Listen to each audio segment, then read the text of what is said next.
Bismillahirrahmanirrahim. Assalamualaikum warahmatullahi wabarakatuh. Saya Nuri Apriliani Putri dengan NPM 2021020395 dari Prodi Hukum Tata Negara kelas I, Fakultas Syariah UIN Raden Intan Lampung. Di sini saya akan menjelaskan tentang sosiologi politik. Apa sih sosiologi politik itu? Sosiologi politik yaitu gabungan dari dua kata, yaitu sosiologi dan juga politik. Menurut Agus Conte sendiri, sosiologi adalah cabang ilmu sosial yang mempelajari tentang struktur masyarakat, interaksi masyarakat, dan juga perilaku masyarakat. Adapun politik yaitu ilmu yang mempelajari tentang negara, baik itu pembagian kekuasaan ataupun hal-hal lain yang menyangkut dengan kekuasaan. Pendapat lain mengenai pengertian dari sosiologi juga dikemukakan oleh Johnson, di mana Johnson mengatakan bahwa sosiologi adalah ilmu yang mempelajari atau membahas sekelompok orang. Inti kajian dari sosiologi adalah tingkah laku individu dan juga kelompok. Adapun dalam sosiologi dikenal dengan istilah what does sociology matter, yaitu yang pertama adalah kekuasaan adalah kekuatan bagi individu ataupun kelompok untuk mempengaruhi ataupun memaksa individu ataupun kelompok lain untuk sependapat dengan dirinya. Yang kedua yaitu kekuasaan identik dengan lembaga sosial dan juga lembaga negara. Adapun posisi kekuasaan dan negara dalam kacamata sosiologi adalah yang pertama yaitu masyarakat melihat negara identik dengan kekuasaan, yang kedua yaitu penggunaannya selalu konteks dengan lingkungannya.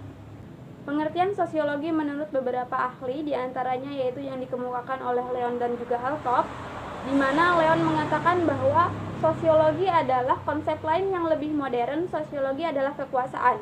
Dan yang kedua yaitu menurut Althop yaitu sosiologi adalah bidang subjek yang mempelajari mata rantai politik dan juga masyarakat antar struktur sosial dan juga struktur politik dan juga antara interaksi sosial dan juga interaksi politik. Selanjutnya yaitu fokus kajian dan juga fokus perhatian sosiologi politik. Untuk fokus kajiannya sendiri yaitu pada masyarakat, negara dan juga kekuasaan. Untuk fokus perhatiannya yaitu melihat hubungan antara masyarakat dan lembaga politik. Contohnya seperti komunikasi politik, sosialisasi politik dan juga partisipasi politik, dan konflik dan demokrasi, dan melihat hubungan masyarakat dengan lembaga politik dan proses politik secara bersamaan seperti budaya politik dan juga civil society. Untuk selanjutnya yaitu metode kajian sosiologi politik. Ada 4 macam pendekatan dalam metode kajian sosiologi politik ini. Yang pertama yaitu pendekatan historis, yaitu pendekatan yang melihat suatu bentuk berdasarkan peristiwa, baik yang bersifat kontekstual maupun temporal. Yang kedua yaitu pendekatan komparatif, yaitu pendekatan yang menyajikan data-data perbandingan. Yang ketiga yaitu pendekatan institusional, yaitu pendekatan yang menyajikan data-data perbandingan konstitusional dan juga legalitas. Dan yang terakhir yaitu pendekatan behavioral, yaitu pendekatan yang berfokus pada perubahan dan juga tingkah laku. Selanjutnya yaitu konsep-konsep sosiologi politik. Di antaranya yaitu ada masyarakat, negara, kekuasaan, stratifikasi sosial, terus juga perubahan sosial, ada komunikasi politik, terus juga sosialisasi politik, partisipasi politik, ada partai politik juga, ada konflik politik, juga ada civil society dan juga demokrasi. Selanjutnya yaitu metode sosiologi politik.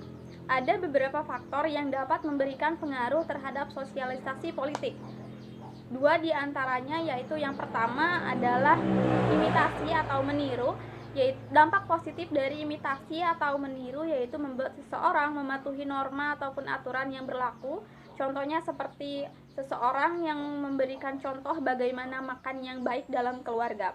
Dan yang kedua yaitu sugesti, yaitu anjuran yang dapat melahirkan reaksi secara langsung tanpa memerlukan pemikiran yang rasional tetapi dapat diterima secara emosional.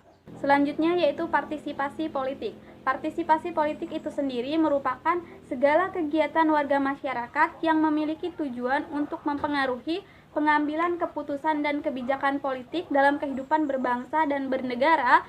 Posisinya bisa saja sebagai warga negara, politisi, ataupun aktivis. Sekian presentasi dari saya, kurang lebihnya mohon dimaafkan. Kepada Allah saya mohon ampun. Wabillahi taufiq wal hidayah. Wassalamualaikum warahmatullahi wabarakatuh.